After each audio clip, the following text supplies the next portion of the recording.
Meet Ali Banat, a friend of mine, a young Muslim born and raised in Sydney, Australia, who has lived quite a successful life. However, it was only recently that his life took a dramatic turn. This is Ali's story. Where are you at now with your life? What's happened to you? At this point in my life, wallah, I've been gifted, alhamdulillah, by Allah, with cancer throughout my body, and I've changed my whole life to sort of helping people. Why do you call it a gift, Ali? And alhamdulillah, it's a gift because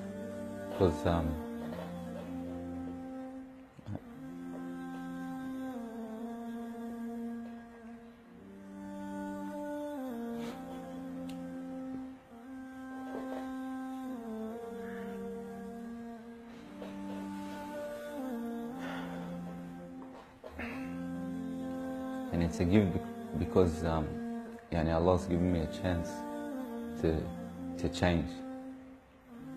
What has having cancer, what has it opened your eyes to?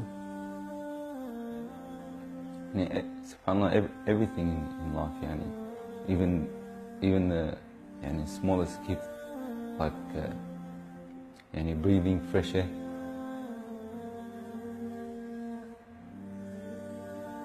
Do you feel like you used to take that for granted before?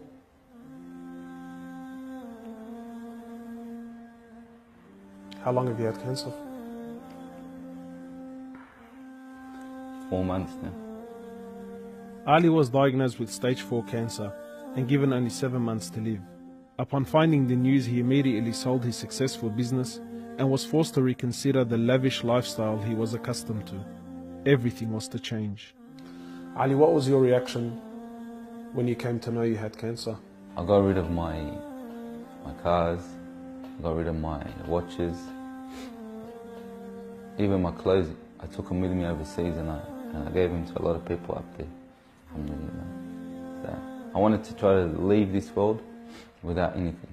So you were on a mission to get rid of your dunya. It wasn't until Ali invited us into his room that we truly understood the luxurious lifestyle that he was living and the extent of the sacrifice that he was making. What's all this, Ali? Talk to me, explain this. It's a bracelet, costs about $60,000. $60,000? Yeah. What do you have in these boxes, Ali? They're all my shoes, alhamdulillah. Louis Vuitton? All Louis Vuitton. How much is something like this worth, Ali? They're probably about 1,300. How much you pay for that, Ali? About 700. Thongs? For a pair of thongs, yeah. So what's happening with the sunglasses here, Ali? I just like collecting different sunglasses. Yeah? I've got rid of a lot of them. I gave them to a couple of brothers in Africa, alhamdulillah. So you're telling me there's a kid in Africa that's walking around with Louis Vuittons and... Can I try one of these hats on? I've only mentioned them in my talks like 100 times. You can try the red one on. It's limited edition one. Barakallah. What do you reckon else? Sheikh Gucci. Ali's interest in the dunya has left him abruptly and no longer holds a place in his heart. So Ali, what do you feel now, like when you look at this? And driving something like this doesn't really cross my mind anymore. It's not something I would want to do no more. After someone tells you, or you find out that you're sick, or you haven't got much time in this life, wallah, this is the last thing you would want to chase. And this is how we should be living our life every day. Car like this, people would love to be in it, people would love to own, people would love to drive it. Wallah, they're going for the wrong goals. And you realize that when you get sick, when someone tells you you haven't got long to live, you realize all this stuff does not benefit us in any way. So what's the value of this in your heart now? This is worth one pair of thongs for a little African child with no thongs. Wallahi, it's worth more than me to see him smile with a pair of thongs than own one of these. Wallah al-Azim. Ali has since dedicated the remainder of his life and wealth to helping those who are far less fortunate than him. After an emotional journey to Africa, Ali has established a charity titled Muslims Around the World Project. The organization wasted no time in the construction of a masjid and a school in Africa to serve as an ongoing charity for him when he finally has to depart this world. Well, it all started from when I went to the cemetery when a brother that has cancer passed away. And I was at the cemetery and I was just thinking to myself, you know, after you go, there's nothing. There's no one there for you. No mother, no father, no brother, no sister, except for your deeds. And even your money is not going to be there for you. So the only thing that's going to be there for you is a sadaqah. And that's the only thing that's going to help you gradually through your time in the grave till you get to the ultimate destination. As the reality of death further sinks in, Ali spends most of his personal time in preparing himself for his final meeting with his Creator, Allah. The Prophet of Allah says, sallallahu alaihi wasallam, more or less, he says, he who loves to meet Allah, Allah loves to meet him. And he who hates to meet Allah, Allah hates to meet him.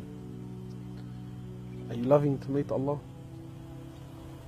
Because of this cancer, I've been advised by one of the brothers to take a special drug to help me with pain and stuff. And subhanAllah, it's very strong.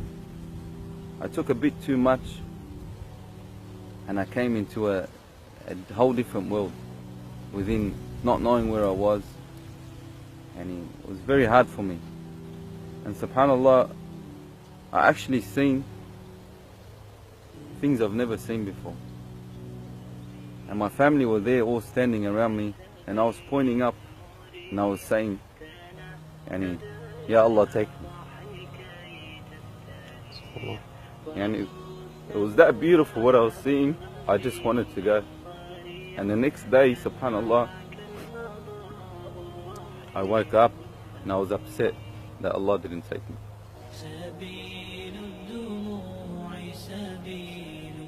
Well, I ask Allah subhanahu wa ta'ala to purify you and to give you shifa, to keep you around us for a long time.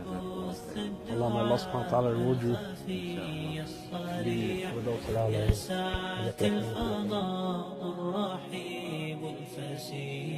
سبيل الدموع سبيل مريح تنهدى يا